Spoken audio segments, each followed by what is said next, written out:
Well, this is a black royal blue with a coal load and an extended cab. Some of the coal is trying to fly out. All right. I just got the trucks assembled today. It took me all day. It's just the way it is. I don't have the coupler on, so that gap isn't actually the real gap, but I do have the firebox piece as hanging on, and then the rear K5 truck, which would be how I would finish this one out. I don't have the front wheel set, but I just don't have those. I just had these cars kind of laying around. These are the aluminum passenger cars, 660, 661, 662, and 663. Isn't that amazing? They were polished at one time. They got fingerprints all over them now, but I thought, boy, does that make a nice looking consist. Okay, and we're sitting outside Grand Central Station in New York, right? Somewhere. Oh, I know, we're next to Molly O'Brien's Irish Pub, so we're safe, you know, we're gonna have a good time. In any case, the trick here was just getting coal load on the extended chassis, because I hadn't really thought about it, and I made a depression and I put some coal load in. It could use a little more artistic approach to it, the mounting of the coal and such as that. I'm sure there'll be handrails and ladders and all kinds of, you know, we have to get entrance into the water chamber. But this shows you the height and width of the two pieces in pretty good, you know, this black doesn't show. I know my parts are black, so's his. It just is hard to figure it out, but I think it looks pretty good actually. So we can go like that, right? It could maybe be a little tad shorter, but it really, yeah, a little shorter, maybe a little closer in. It all depends on how much rivet counting you want to do. This is a little loose on here, so it can move. In any case, that's that. I thought it looked amazing. You know, they'll both get painted in a similar fashion, and then decals, and he has a train road name, I don't know what, but you can see here, this is the Hudson, what the tender would look like if it had been Hudsonized, you know, had a lid for the water, railings, ladder, that kind of stuff. So it will really start to show out. I'm going to go back to my bench and show you a little bit of the exercise, if you will. I started today with the bits and pieces, and a few extra bits and pieces. But I have here my work as it unfolded, and what I thought I wanted to show you was I went through some of the dimensions. I had the wheel sets already made, but they were not well defined, and I went through some numbers determining what they should be, and I came up that my axle shafts were too long. Axle shafts needed to be 7 plus 6/8 plus 3/5, and that was a number, some number, I forget.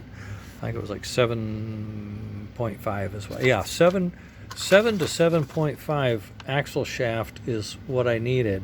So I had to take all the wheels apart and grind them down.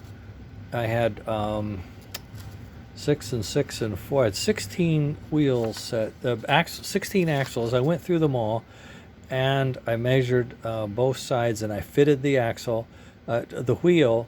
So I needed 3 to 3.5 on the inside, or the outside, I mean, and 7 to 7.5 on the inside for that wheel to fit everything properly. So I had to go through all of them, get their measurements, make some adjustments. I had one that was out, and I made an adjustment, and we got him in. That was fine. Then I got the pivot. I wanted to make sure the pivot would work, and I got that figured out and put it in. I needed one shim, 1.75 spacer between the truck and the body of the chassis, or the chassis and the truck. And then I went through a way final set, selecting the wheels, and I had some spares, and I got them all together. I got the overall, what the range was going to be. I thought it was very interesting. The width of the wheel, which is the key piece for making everything work right, I was in real good shape. 2.856 was the widest, and 28.2 was the narrowest. So 0.2 to 0.56 variance, 0.36 millimeters, 1/3 of a millimeter variance on the wheel setting. And that's me with a grinder and a cutoff wheel and 3D printing the insert and pressing them together. So, hey, we'll take it, right? I got the outside dimension, I got the inside dimension, and they all just worked out terrific. They went together like a dream. I made a new tool to bend the wire for these inside pieces. This is the old tool that I had, and I needed to bend the wire to fit the groove. You can see the groove in there. But what I did on this one was I lowered everything but the pivot pins, and so I could wrap the wire around the pivot pins and into the groove. It really sped up the whole process, and I got all 4 of them done in less than an hour. I mean, making the wire, putting in the pins that it would connect to, and putting on the face, and fitting everything, making sure it was right, taking it back apart, and then putting the glue on the 2 surfaces to glue them together. All 4 with 12 wheels in an hour. It took me more than an hour to get the wheel sets straightened out, but that's because I had an old method. I now have a new method. Accurate, right? So anyway, that was part of the exercise for the day. There you can see more clearly how I have the pins now up above, and this is the piece that it would have fit into. So I wrap it in here to form it, and then I lift it off of here, and then I press it in to this piece, which is the real one, and then I put in the brass piece. Then I lift it and I set it in here, and I press the brass pieces in there. I put epoxy all over this part, and then I set it together, and then they glue together. Not epoxy, super glue, So here's one of the engines in its entirety. So now all 3 engines have tenders and tender bodies and tender lids, and all 3 engines are complete.